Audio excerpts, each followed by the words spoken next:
Welcome to New Hampshire Politics with John Burt. I'm John Burt. Well, thank you for joining me, and thank you, voters, for guess what? I won. I just wanted to tell you that. I do appreciate your vote because bottom line, I cannot go to Concord without you. So I don't know, I should have brought in a picture. I'll bring it in next time. I stand on the side of the road with my thank you signs. And I'll tell you, just a ton of honks and honks and honks. And I almost didn't do it this year because I did it in 2012. And a lot of people, I'm thanking the voters for my vote. But some people took it that I was thanking them for Obama's vote, which I wasn't, of course.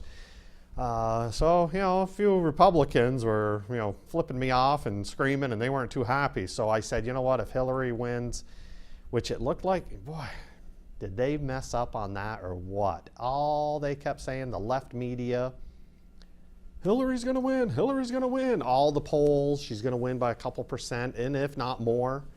I mean, it was just, there should be a lot of people out of a job on predicting who's going to win. In the UNH poll, I don't even know why, I do know why WMUR goes to them because they're left and WMUR's left. All media is virtually the left. But they really need to maybe hire somebody else other than UNH because they're virtually wrong every time. So what I look at is, again, I want to thank you for allowing me to serve you for another 2 years. The numbers that I have here is just remarkable, and I blame Trump for this. I had 8,543 votes from Goffstown, Ware, and Deering, and I garnered 59.9%. And my opponent, he had 5,726, and he had 40.1%. So I won by 2,817 votes. That's the most I've ever won by. So, again, thank you. I know a lot of people vote for me on both sides because they believe in what I'm doing. And again, thank you again. But the other real thing that I'm real happy about, and I'm going to have to change my back window because right now it says not White House approved. I got a big bumper sticker that says not White House approved.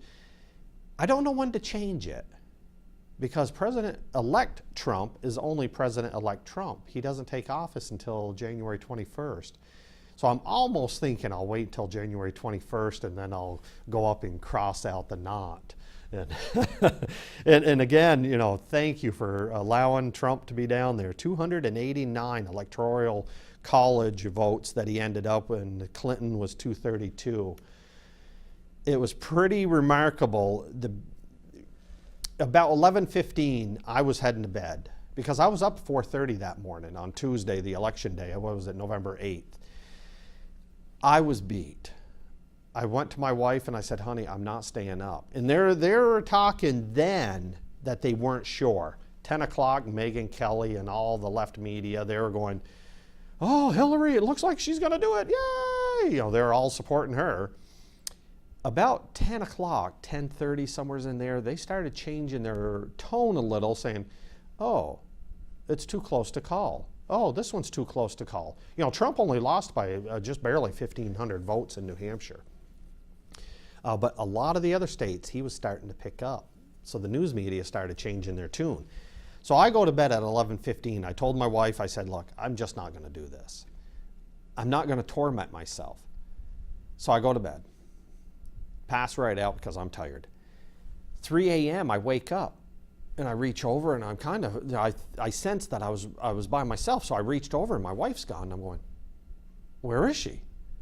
So I could hear her downstairs. So I go downstairs and she's pacing around. And I said, honey, what are you doing? It's 3 o'clock in the morning. I want to turn the TV on and I can't. I said, why can't you? I'm scared. I said, well, we got to live with what it is. And again, did I think Trump could do it? Yeah, I did. But did I think Hillary was going to probably do it? Yeah, I was on the fence. I just didn't know. And I said, we got to live with what it was. So I flipped the TV on just as he was giving his speech. My wife, she said it was so funny. I'm sitting there. I say the mushroom cloud. You ever heard that expression? You're looking at the mushroom cloud. I guess people, when they drop the big bombs, the atomic bombs, people would look and their brain couldn't comprehend what was going on. So that's what she said I was doing. She said I was glaring at the TV going, and I didn't know, I didn't know what he was talking. So I was trying to follow him in his voice. That's all I was concentrating on. She reads the bottom of the TV screen, which I probably should have done that. But she reads, and then she slaps me in the arm. She goes, John, he's the president. Oh my God, he won. So then I came to reality and I said, he did? And we started jumping up and down because I'll tell you, I didn't want to go down the path where Hillary was going to lead us. Thank God, I'm telling you, just unbelievable.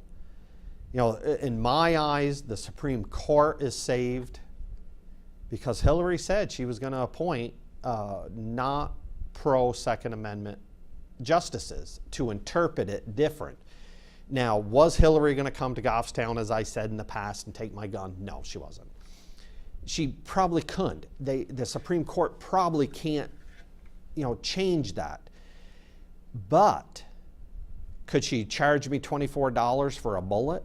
Yeah, they can do that. Can they do, if I want to lend a friend a gun, that I'd have to do a background check to give him that gun, and then if he wants to give me the gun back to myself and it's my gun, he'd have to do a background check. That bill was already in the State House. It's a Bloomberg bill. She could do that. There's a lot of things that she could have done. And it just scared me.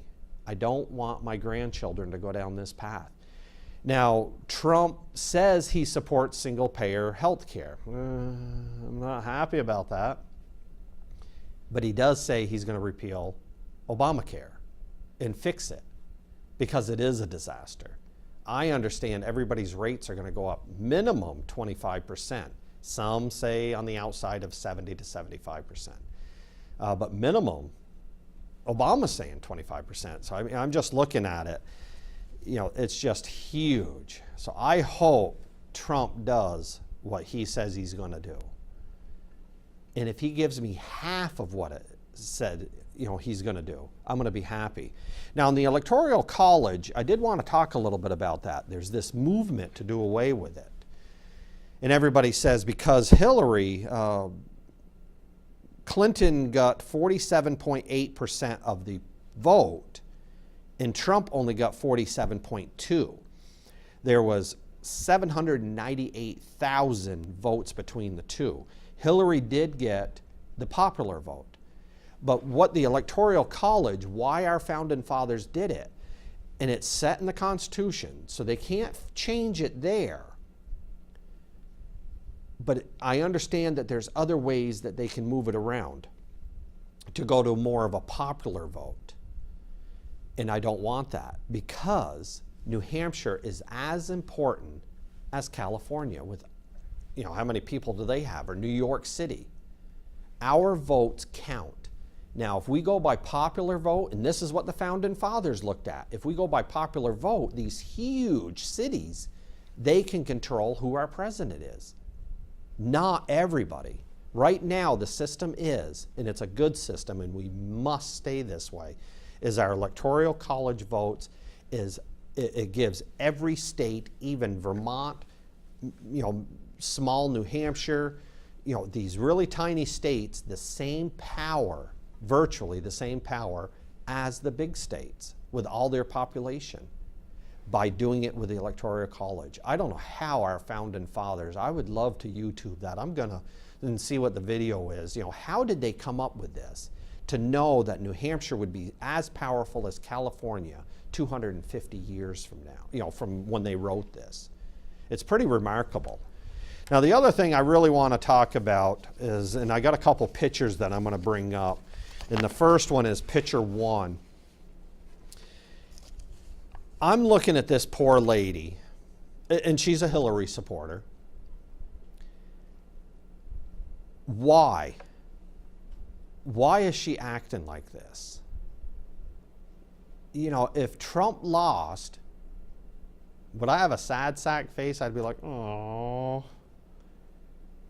But I wouldn't be, you know, hysterically bawling and everything else. You know, I just don't understand this. And then look at picture 2. You know, I want to show you that. Look at the young kids here. They're all young, college kids, I'm assuming. What are we raising for children today? You know, that everybody gets a trophy. You know, if you go against somebody, their feelings are going to be hurt. Yeah, we got to start, you know, making these kids grow up a little. And again, you know, if Trump lost, I wouldn't have been happy, but I wouldn't be acting like this. And I don't know if anybody would have on my side.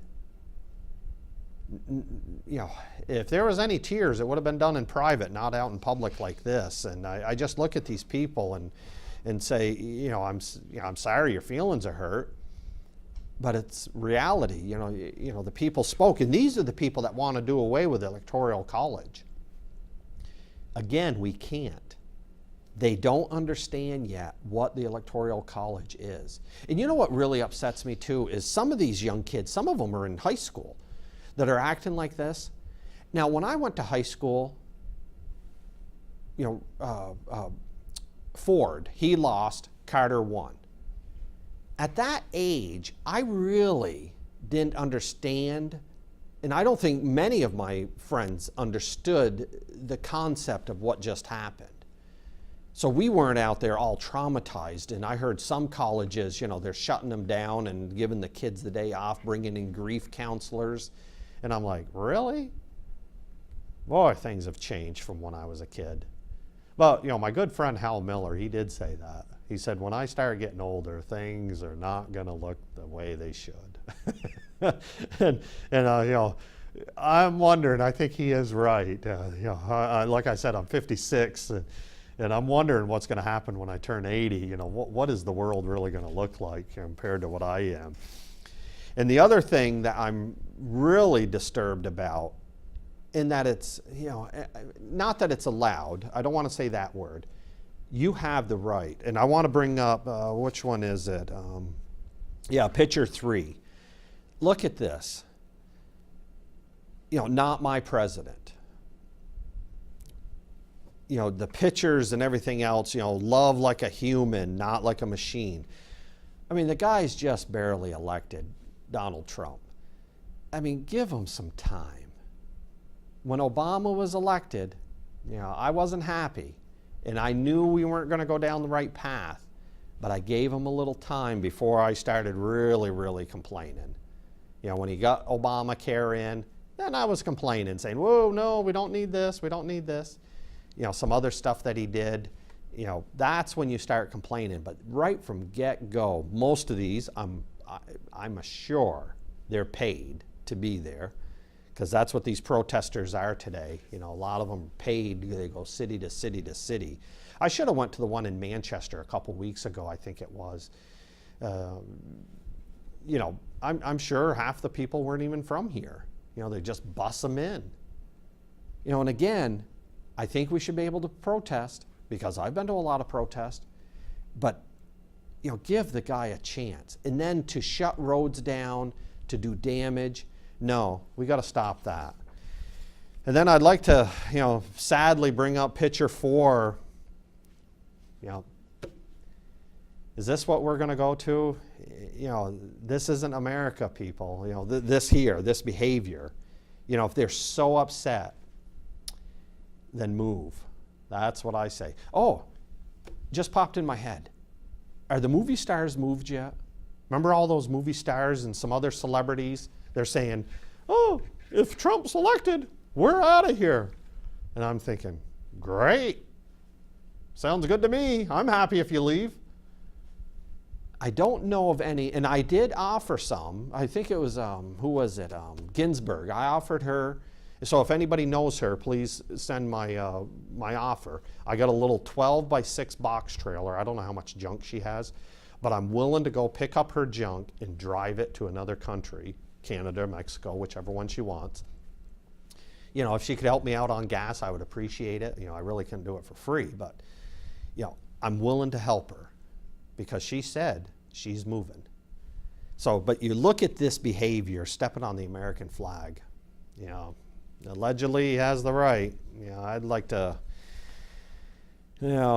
see it not a right, but, you know, I don't know. I'm on the fence with that. I mean, you know, I guess you do have rights to do whatever you want within reason, but not on the American flag. You know, that's my flag, and everybody else is my grandkids' flag. You know, that represents freedom, and, you know, I don't understand the thinking of that.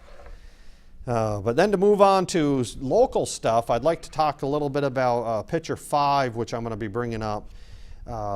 This is Walmart, you see way in the back, and this is Gold Street.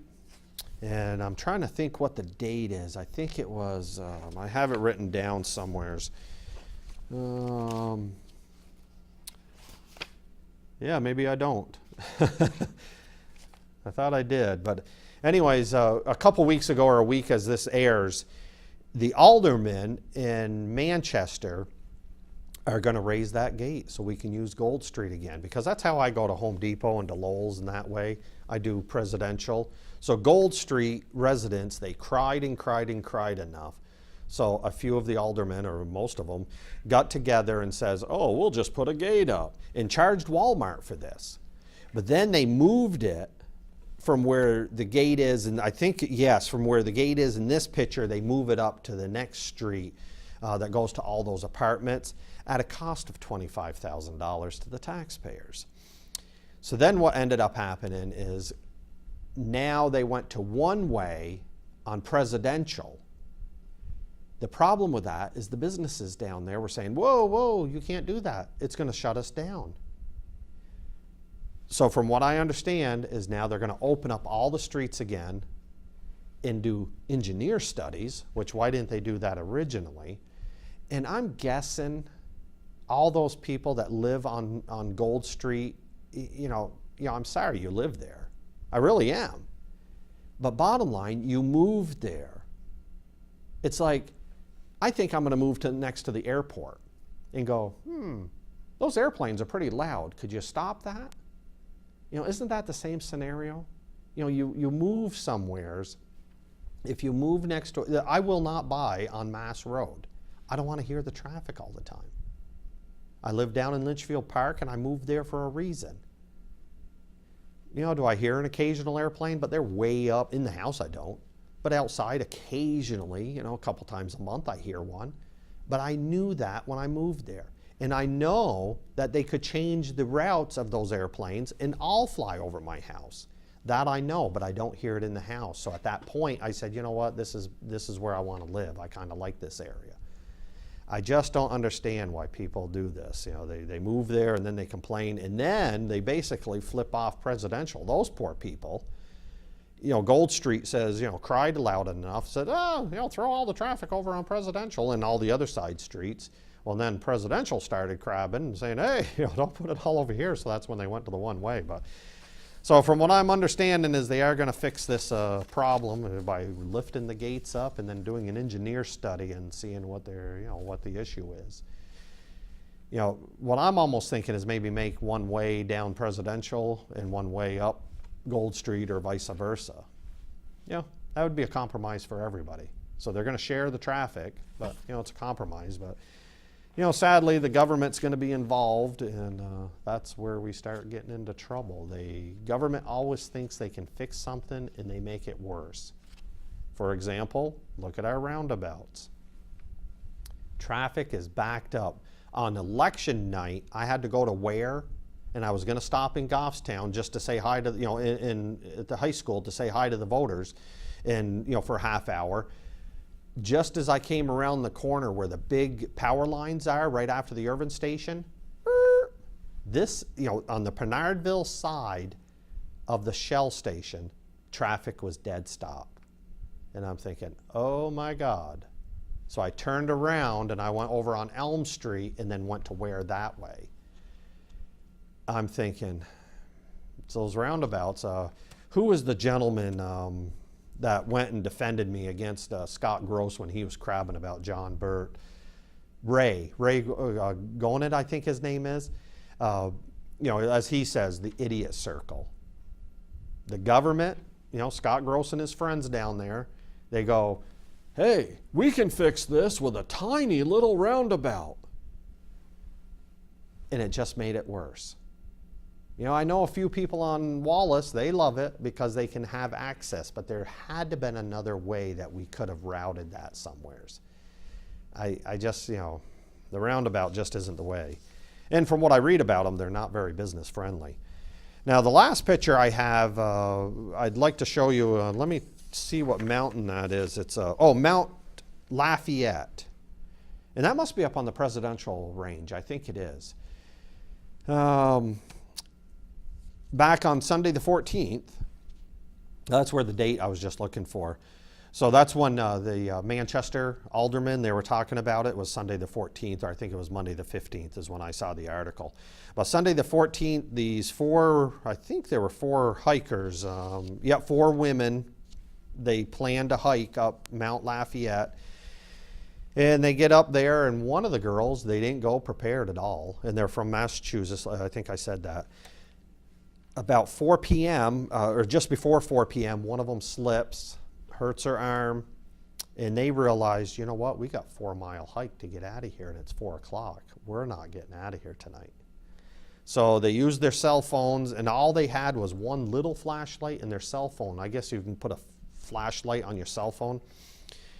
The rescuers, so they called rescuers. The rescuers got to them at 6:40 p.m., and they were at the trailhead by 8:30. So, you know, I want to thank the rescuers for going up and get her, but from all 4 of the ladies. But from what I understand, they're getting a bill, and they should. You know, people have to realize, especially the presidential range, it can be 70 degrees or 60 degrees down on the bottom, and of course it'll be 75, 80 degrees in Boston. So they come up here, hey, let's hike to the top. And they get to the top, and I mean, it'll be blizzards up there. I've been up there several times, and it is cold. I always bring a coat and mittens and a hat because it's going to be cold. Even in the summer, it's going to be cold. So, you know, hopefully this news will get around that you shouldn't be doing that, you know, hiking up there unprepared.